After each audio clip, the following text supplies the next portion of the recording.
G'day. Today we're doing a repair on a BT50 2009 model. The transmission's got the overdrive light flashing.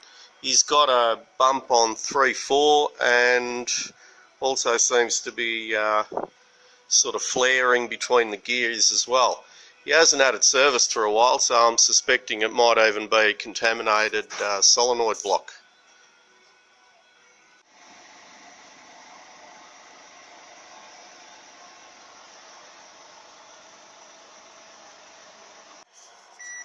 So we're just going to throw a scanner on it and see if we can get any fault codes coming out of it. The OBD plugs here on the left side of the pedals there. There we go, BT50. 3 litre. Okay. Try it on that. It's a 2009 model anyway. Automatic.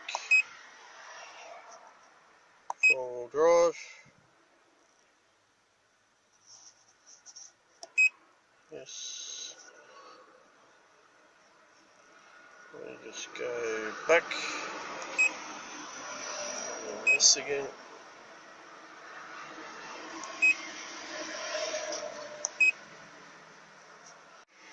So while we're waiting for that to load up, ignition's on contact, and we're just waiting for it to, here we go.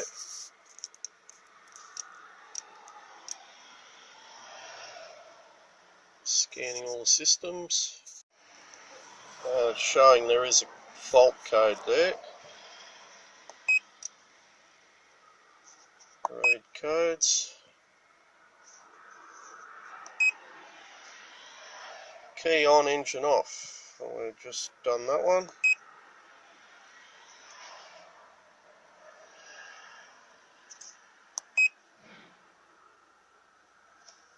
Should be in park. Added in neutral. Brake on.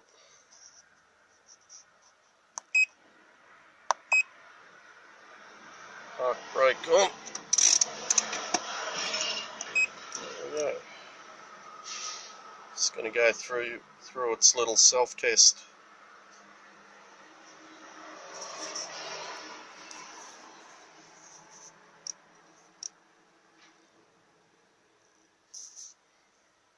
And there's the code we're showing up, PO968FF. Pressure control, solenoid seized control. Open circuit.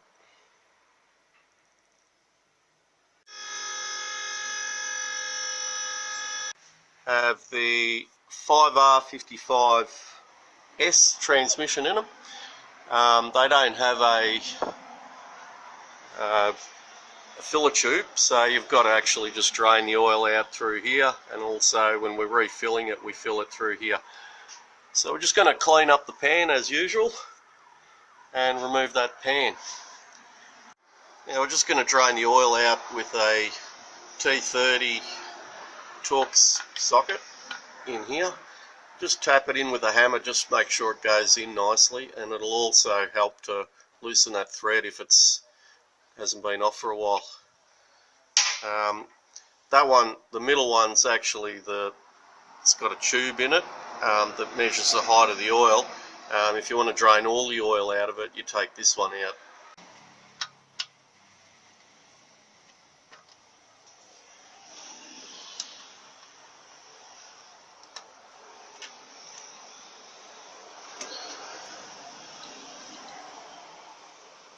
Okay, now I'm just going to take the bolts off the cross member and this shroud off, just so we can separate the transmission from the cross member there. Otherwise we're not going to be able to get that pan out. There we go, we've got that rear mount out of the way, so now we'll be able to get the pan off easily. Now we've got the pan off. You can try and take it off without removing the cross member, but you're going to have a lot of trouble. Also, when you're manoeuvring it out, you might have to just flex this inhibitor switch out a little bit just so you can slide it off. But because we're going to change this solenoid block, there's a little bolt that goes on the top of the plug that you need to undo to be able to pull that out, as well as these bolts that are holding it on the valve body. So it's a good idea to remove the cross member to drop it down a little bit just so you've got more access here. Because of the exhaust, you don't have a lot of room. So anyway, we're going to go ahead and do that and take the solenoid block off. Now I've just taken off the rear bolt off the filter, which is 8mm, and left the other one in here and just popped the filter down just so it drains out a little bit. Just up here you've got the middle band adjustment, and you've got your front band adjustment. The band adjustment is 14 Newton meter, or basically 120 inch-pounds, and I'm talking inch-pounds, not foot-pounds, and back off 2 turns. So it's a good idea to just mark these with a bit of liquid paper before you screw them in, and that'll show you if the band's right out of adjustment, how worn it is. The rear band over here, there's no adjustment on that one. That's for low gear. So anyway, we're going to go do that. It's a little bit confined there, so it's going to be hard to film anything going on there. That's why I've just explained it that way. You might have to just take that cable out of the way just so you can get better access to it. Also, this solenoid block, there's a little bolt that goes through the top there. There you go, there's a better shot of where that little bolt is. It's 10mm bolt, and you just undo it slowly and pull that plug back up.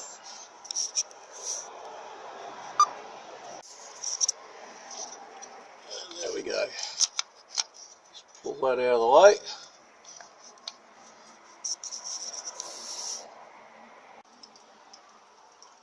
And now we'll just wriggle that out. It's just coming out of that hole where that plug cuts through. There you go.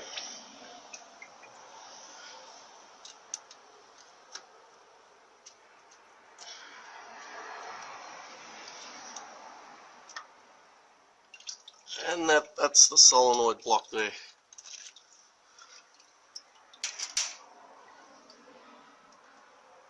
You can see where the plug goes through the hole there.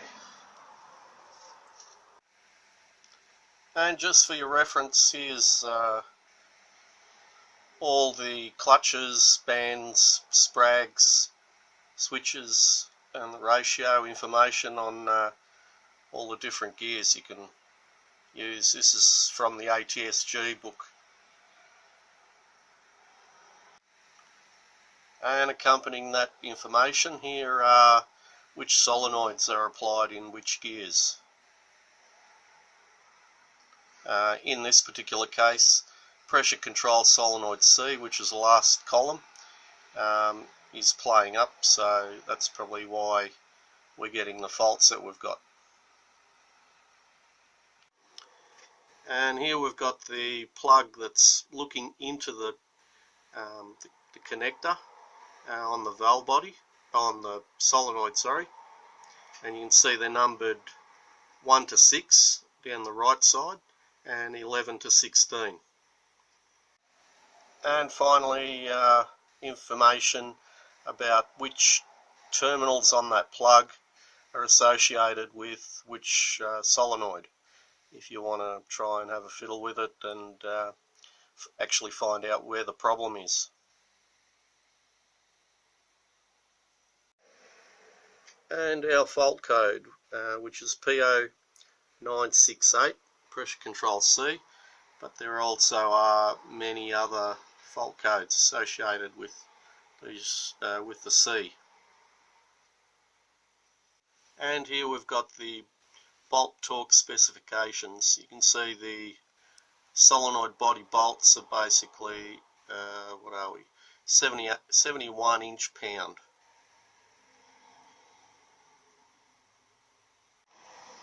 Now we just get our little vacuum tank, put that off,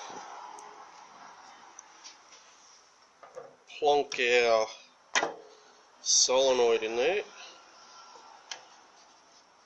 making sure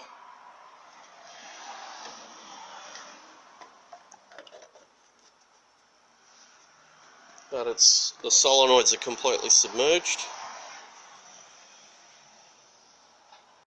The vacuum's hooked up, and you'll see the air bubbles just, there we go, bubbling in as it's priming all those little channels and valves with oil.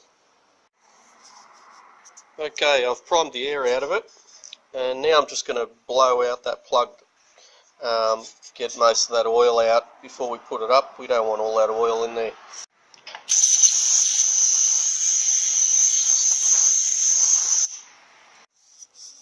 Now, I forgot to mention, if you don't have one of these little vacuum tanks, you can also get the solenoid block and just leave it with the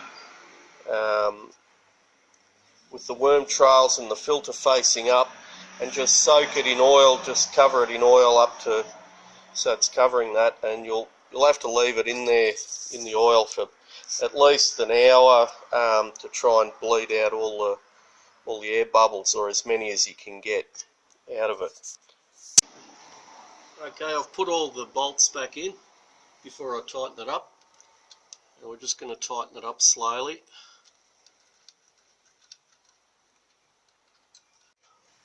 There we go. Just double check them all.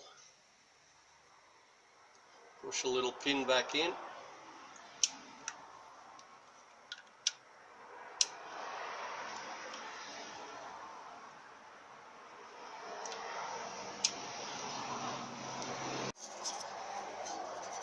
And we're just going to slide that plug back in. There we go, we've done it up. Don't over tighten it, it's only holding a plug in place. It's not like a wheel nut. You will break the plug on the transmission if you over tighten it. It's also got 2 O-rings on it, so you don't have to really tighten the hell out of it. But anyway, you can see where that is, right under the exhaust there, and there's the solenoid block there. Now we're going to just do the service. We do have another video of this particular transmission in a Ford where we've done the service. It's important to make sure you have a filter with the right snorkel length when you put it in, and we're also going to adjust those bands. We're going to just mark it with a bit of liquid paper first and see how many turns in it goes if it's out of adjustment. And there you go, we've done the service and replaced the solenoid block on it.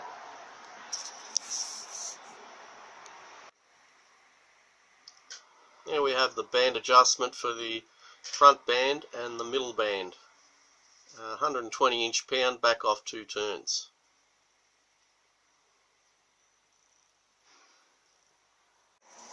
There we go, I've just filmed, I'm just going to film this band adjustment. The nut's 19mm or 3/4 of an inch you can use, and I marked it with a bit of liquid paper, and you can see it's almost gone in 2 turns, so that band isn't out of adjustment. I've got to back it off 2 turns now and tighten the lock nut. Now again, just make sure the seals are in place on the new filter, and also the snorkel on these is about 2 1/4 inches or 60mm, so make sure you've got the right filter.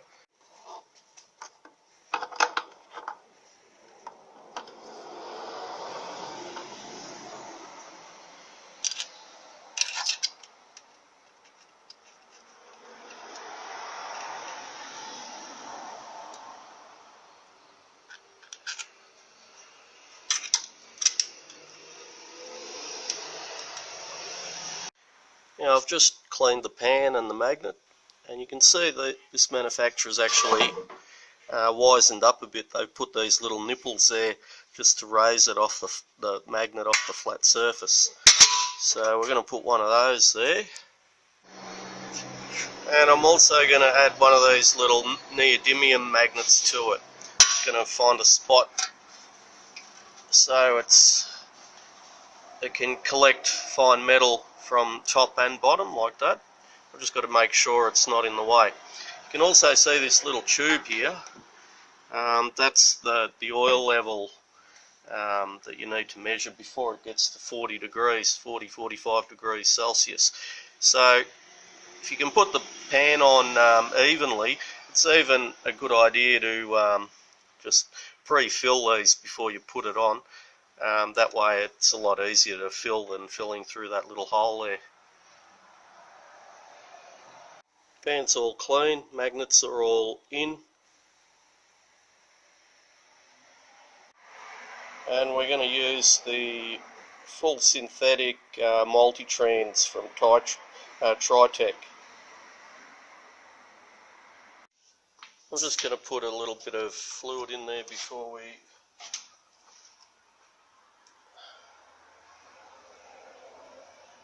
you can see slightly different colour.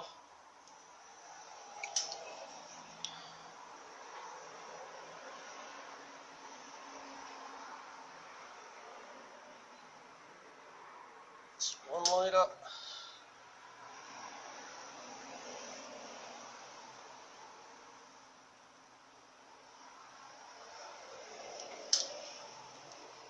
It's 2 litres.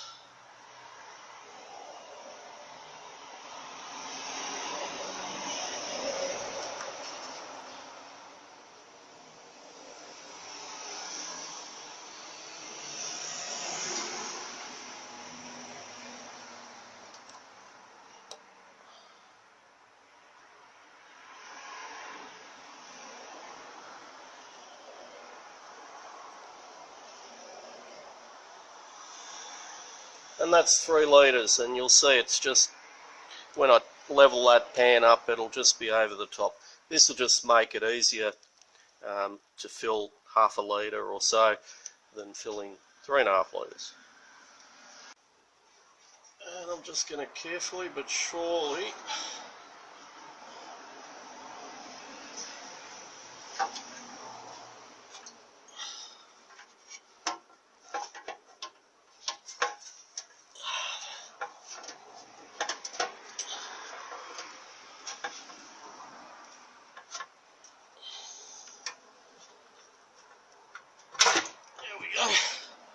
that's popped on.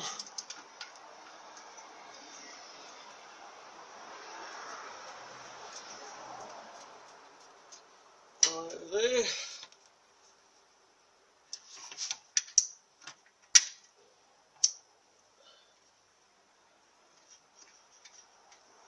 And one on the other corner.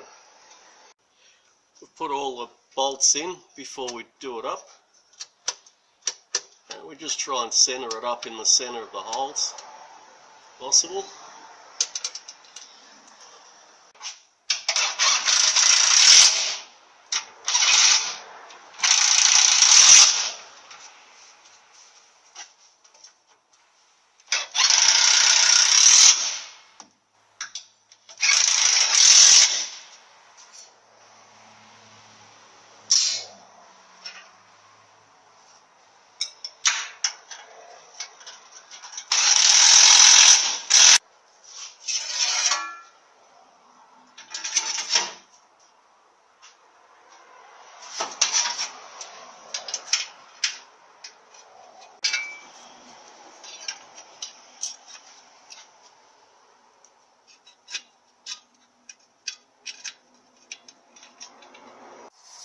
Okay, I've put the cross member on, the little stone guards and the little heat shield for the inhibitor switch over here.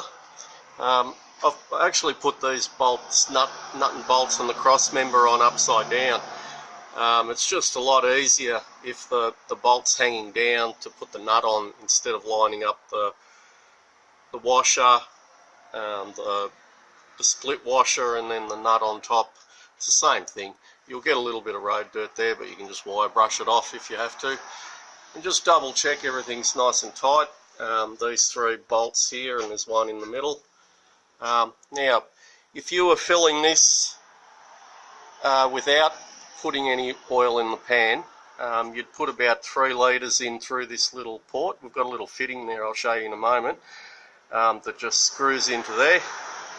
Or you could possibly just shove a hose in there and keep the pressure on. It's important to, before you start it at all, to put about 3 litres in. Start it for a moment.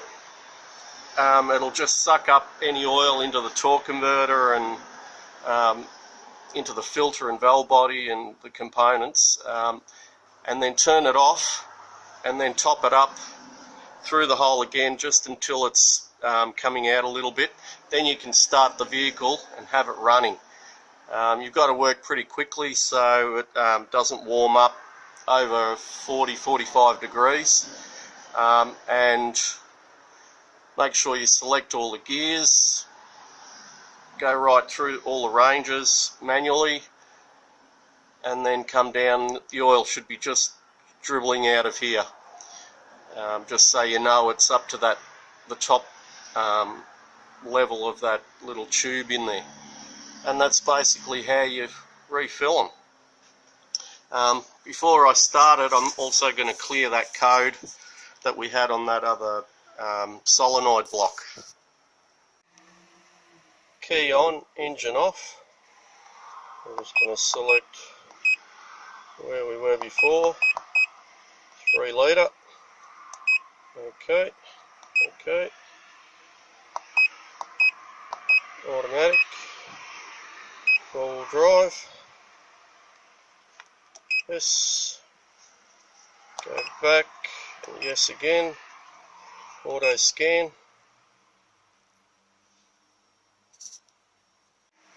Just going to take a moment.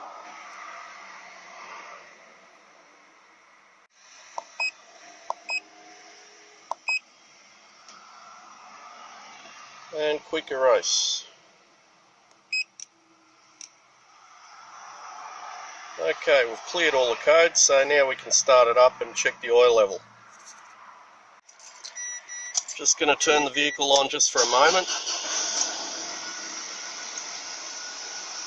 I'll only put minimum amount of oil in there. And now I'm going to turn it off and go down and just make sure that the oil is coming over that little tube. I've just selected all the gears, gone through a couple of times. Now we're just going to check the oil level again with the motor running.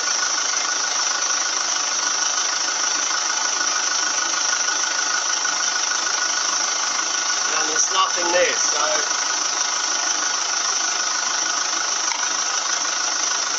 now we put on our little fitting there that screws into there.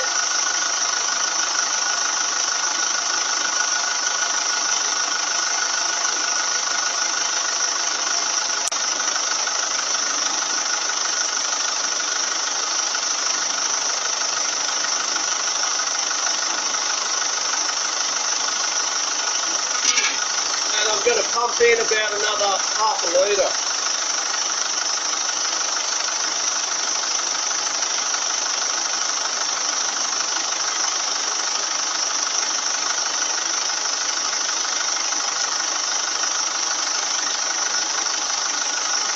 Still not coming out, so we've got to add a bit more. Now another half a litre.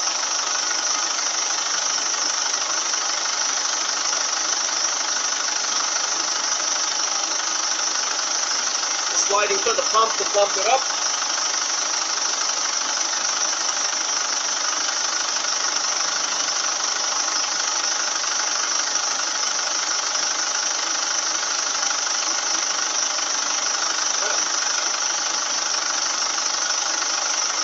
And another half a litre. That's an extra 1.5 litres now.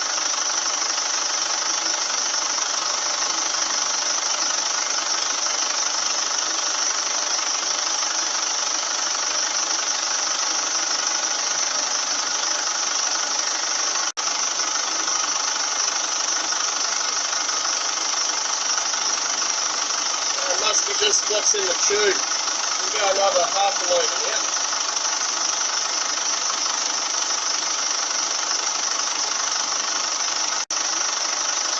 So I'll just put another quarter of a litre in.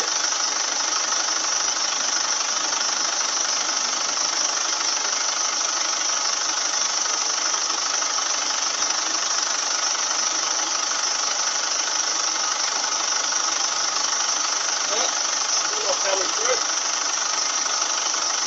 Another quarter of a litre.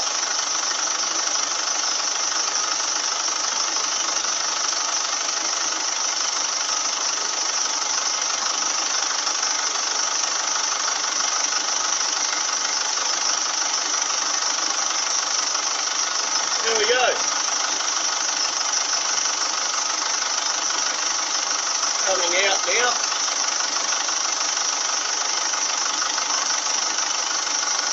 Tube off.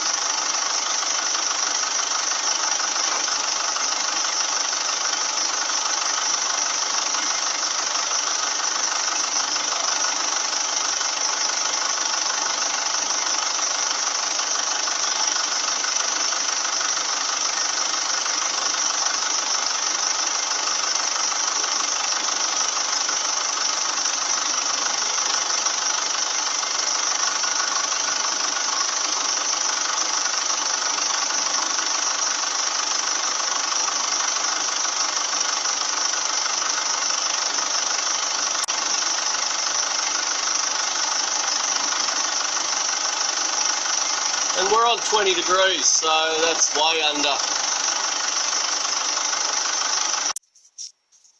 And we'll just start her up.